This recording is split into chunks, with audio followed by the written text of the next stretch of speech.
Olá, eu sou a Carol Nogueira e esse é o Item Mais da CNN.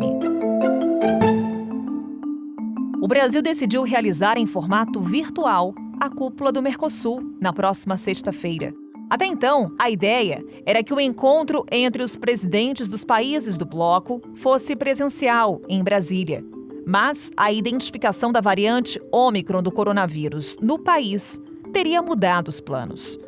O Brasil, que detém a presidência temporária do Mercosul, registra pelo menos 11 casos da variante, 2 no Distrito Federal.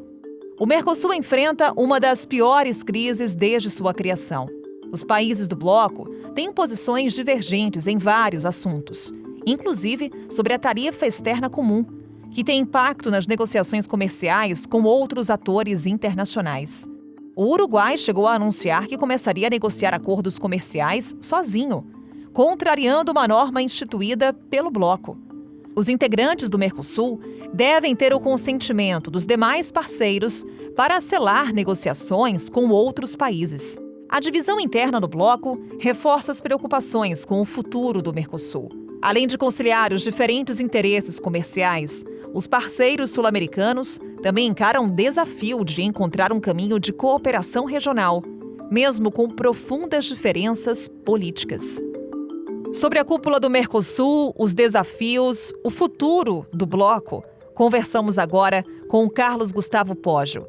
Ele é pesquisador de Relações Internacionais e professor de Relações Internacionais da FAAP. Poggio, sempre um prazer conversar com você. Vai ser muito bom trazer os teus esclarecimentos, a tua visão, para entendermos melhor o que está acontecendo. Bem-vindo mais uma vez. Oi, Carol. Prazer conversar com você e com os ouvintes. Poggio, para começarmos nossa conversa, em que medida os alinhamentos políticos comprometem as relações econômicas dentro do Mercosul? Olha, Carol, não deveria comprometer, né? Na verdade, a gente tem que pensar o Mercosul, esse é um espaço privilegiado da política externa brasileira, né? A América do Sul em geral e o Mercosul em particular, ou seja, representa aí um campo importante inclusive de projeção de poder do Brasil, né? De parceiros que estão próximos de nós, né? Que nós temos uma relação histórica e que, portanto, deveríamos, e normalmente a gente tem feito isso, exceto neste período mais recente, deixado de lado eventuais diferenças políticas ou ideológicas em prol de um objetivo maior, que é a integração regional, que é, enfim, o benefício econômico que advém das diversas formas de integração. Então, não deveria, né? Uma boa política externa, principalmente uma política externa que entenda o lugar do Brasil, que entenda as tradições brasileiras, deveria entender o significado diplomático, até mais do que meramente econômico, do Mercosul. É bem verdade que o Mercosul vem perdendo relevância do ponto de vista econômico, né? Quanto a isso é inegável, quer dizer, que é a necessidade de se transformar e tal. Mas o Mercosul é muito mais do que uma organização que visa apenas a integração econômica. Seria como a gente dizer, por exemplo, que a União Europeia, claro, guardadas as devidas proporções, mas que a União Europeia é apenas um bloco econômico, né? Não é. Poggio, você fala, o Mercosul está perdendo a relevância econômica. Por quê? O Mercosul foi muito importante economicamente para o Brasil, para os demais países que fazem parte do bloco, no começo, né, na sua formação. Era o momento dos anos 90 em que os países estavam buscando alternativas para se inserir no novo processo de globalização econômica que naquela época se aprofundava, né? No entanto, nos últimos anos, o Mercosul, de fato, tem representado um entrave para o Brasil no sentido de se integrar economicamente com outros blocos e com outros países. Se você olha os acordos comerciais assinados pelo Brasil nos últimos 20 anos, você não tem praticamente nenhum acordo relevante. Por quê? Porque você precisa sempre negociar de acordo com as regras do bloco, com as regras do Mercosul, né? Já que no Mercosul nós temos uma tarifa externa comum, ou seja, eu não posso negociar uma tarifa diferente para outros países. Eu preciso negociar isso dentro do bloco, né? Então, o Brasil é obrigado a negociar como bloco. Isso complicou muito o Brasil em termos de se integrar economicamente. O Brasil apostou muito na Organização Mundial do Comércio, né? Em negociações mais multilaterais,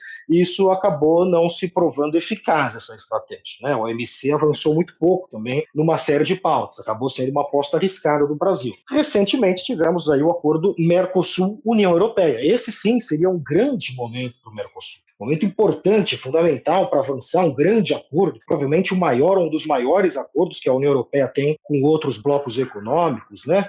Um fluxo de comércio bastante significativo, um parceiro importante que é a União Europeia. Porém, mesmo esse acordo agora está em risco, em grande parte porque muitos países europeus olham com desconfiança para o atual governo brasileiro. Né? Muitos países europeus estão preocupados não apenas, novamente, com a questão comercial, mas com questões de meio ambiente, direitos humanos, etc. Né?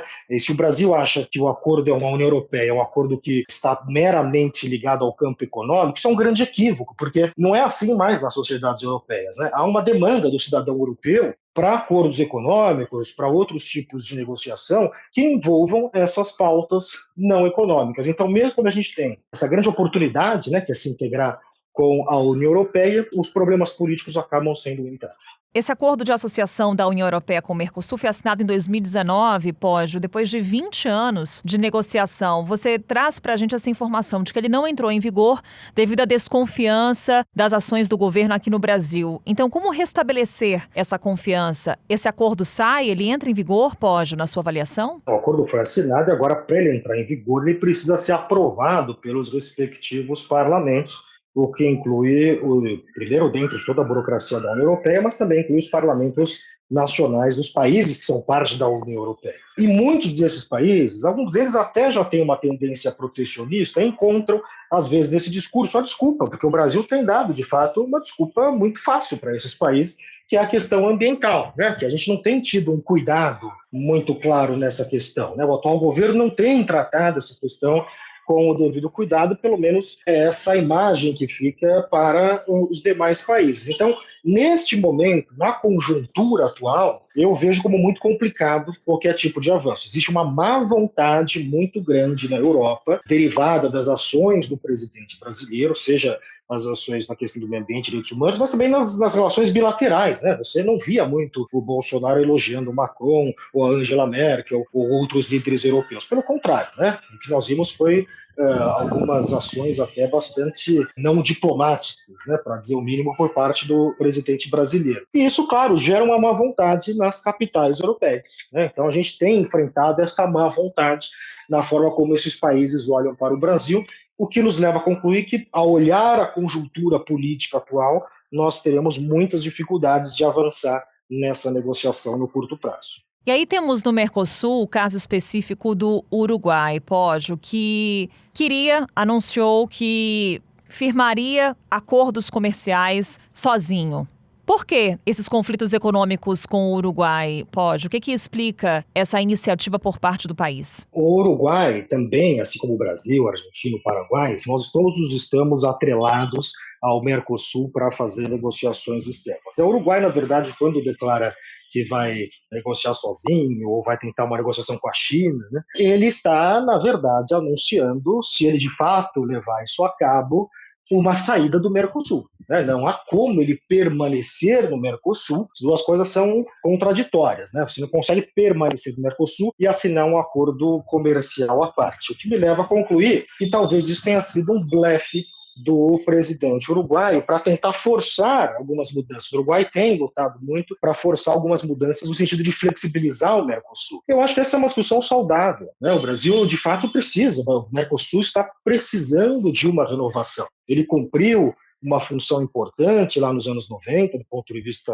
econômico-comercial, mas notadamente desse ponto de vista econômico-comercial no mundo de hoje, né, que mudou muito com relação ao mundo lá do início dos anos 90, ele já está precisando aí de algumas atualizações bastante significativas. Então eu vejo particularmente essa ação, né, do presidente uruguaio como um blefe para tentar forçar essas mudanças. Além das divergências internas do Mercosul, os países do bloco também têm visto a China se tornar cada vez mais importante do ponto de vista comercial. O mercado chinês é o principal destino das exportações brasileiras, movimentando cerca de 35 bilhões de dólares por ano. Enquanto a China ganha espaço, Estados Unidos, Europa e a própria Argentina perdem um pouco do peso que tinham para o setor produtivo nacional. A China também tem tido um papel importante no investimento no Brasil. No bloco anterior, Poggio, falamos sobre a necessidade de flexibilização de algumas regras do Mercosul. A China seria o grande ponto para encontrar essa flexibilidade nas regras do bloco? A Argentina já foi um dos principais, ainda é hoje, mas já foi o segundo, às vezes o primeiro principal parceiro comercial do Brasil, depois dos Estados Unidos, que já foi por muito tempo o primeiro parceiro comercial do Brasil, e agora o principal parceiro comercial do Brasil e de outros países da América do Sul e da América Latina é a China. Então, a China mudou muito o padrão do comércio internacional. Essa é uma das razões pelas quais o Mercosul deve ser revisto. Essa é uma das razões que ilustra claramente que o mundo de 2021 é muito diferente do mundo de 1991, quando o PIB da China era praticamente o PIB da Holanda. Hoje a China cresce uma Holanda por ano. Então, é um país muito diferente, com padrões que alterou os padrões de comércio de forma muito significativa, do mundo como um todo e do Brasil e dos países do Mercosul em particular. Então, é sim um fator a ser levado em consideração que demanda aí uma revisão do Mercosul e das regras do Mercosul. Pode ser um dos temas da cúpula do Mercosul? Quais são suas expectativas para esse encontro, Poggio? Olha, os últimos encontros do Mercosul não têm sido muito positivos. A gente tem visto muita divergência em termos de visões de mundo, nós temos tido uma diplomacia particularmente inábil do governo brasileiro. Bem verdade que agora, pelo menos, nós temos um chanceler que se alinha a uma posição mais ou menos normal dentro do Itamaraty, então isso pode melhorar um pouco as relações, mas não tenho muitas expectativas, não. Acho que o Mercosul vive um momento muito ruim do ponto de vista político. Do ponto de vista econômico, é algo que já estava claro há alguns anos atrás, mas agora a gente também vive um momento muito ruim do ponto de vista político. Então, se determinado país tem um presidente que eu não vou com a cara ou que eu não me alinho ideologicamente, eu sequer converso com aquele país. Isso é um problema quando a gente não tem uma visão de Estado adequada para um momento político delicado como esse. Então, eu tenho expectativas bastante baixas com relação ao que pode acontecer nesse encontro. Se as expectativas são baixas, se os últimos encontros não têm sido positivos, Poggio, qual que é o futuro, então, do Mercosul? Essa é uma pergunta que a gente já vem, na verdade, se fazendo há alguns anos. Eu acho que o Mercosul ele está diante de um dilema. Ou ele se renova, ou ele tende à irrelevância. Ou cada vez mais os países vão acabar ignorando o Mercosul, ele vai acabar morrendo por inanição, digamos assim. Para o Mercosul se renovar, isso depende de uma conjuntura política dos principais países, e notadamente do Brasil, que é a liderança, é a principal economia, a população, o maior país da região, e, portanto, depende muito da liderança brasileira esse processo. Não vai vir do Uruguai ou do Paraguai, vai vir muito da liderança brasileira e, particularmente, da relação com a Argentina. Então, a depender da conjuntura doméstica desses países, é possível pensar numa necessária renovação do Mercosul. Caso isso não aconteça, a gente deve esperar, ao longo dos anos, uma gradual declínio e o Mercosul vai gradualmente indo a caminho da irrelevância. Você aponta essa necessidade do protagonismo do Brasil. Estamos em condições para isso, Poggio, nesse momento? Não é o que tem aparecido, porque, de novo, nós não vemos um governo brasileiro preocupado com um projeto mais amplo de país. O que nós temos atualmente no governo brasileiro é um tipo de política externa baseada em alinhamentos ideológicos com indivíduos específicos. Então, veja, não é uma relação que o Brasil tinha com os Estados Unidos. O Brasil nunca teve uma relação próxima dos Estados Unidos. É uma relação próxima com o Trump, entre Bolsonaro e Trump. Então, o Trump perde as eleições, agora o Brasil não sobra nada para se relacionar, tem que reconstruir completamente essa relação. Então isso está ficando cada vez mais óbvio, o equívoco desse tipo de política externa, que faz política pensando em indivíduos e não faz política de longo prazo, olhando para as necessidades mais amplas do Estado brasileiro e tentando estabelecer relações com outro Estado através de políticas públicas, de política externa efetiva. Nossa política externa tem sido muito amadora, e esse amadorismo se revela em diversas dimensões, dentre elas a nossa dimensão regional aqui na América do Sul. Carlos Gustavo Poggio, nessa conversa conosco aqui no Item Mais. Sempre um prazer, Poggio. Até uma próxima oportunidade. Sempre um prazer. Um abraço, Carol. Um abraço a todos. Cúpula do Mercosul, na próxima sexta-feira. E claro que seguiremos acompanhando esse assunto aqui no Item Mais. Até amanhã. Tchau. Com a minha apresentação, Carol Nogueira, este podcast foi produzido pela Maremoto para a CNN Brasil. Roteiro e pesquisa, Maíra Alfradique. Pauta e produção, Ana Neves. Edição e sonorização, Ana Mariquito. Coordenação geral, Paula Weinberg. Coordenação de produto, Verônica Schneider. Coordenação editorial, Diego Toledo. Direção de jornalismo digital, Daniel Tosi. Você também pode ouvir o Item Mais no site da CNN Brasil. E aproveite para conhecer os nossos outros programas em áudio. Acesse cnnbrasil.com.br/podcasts.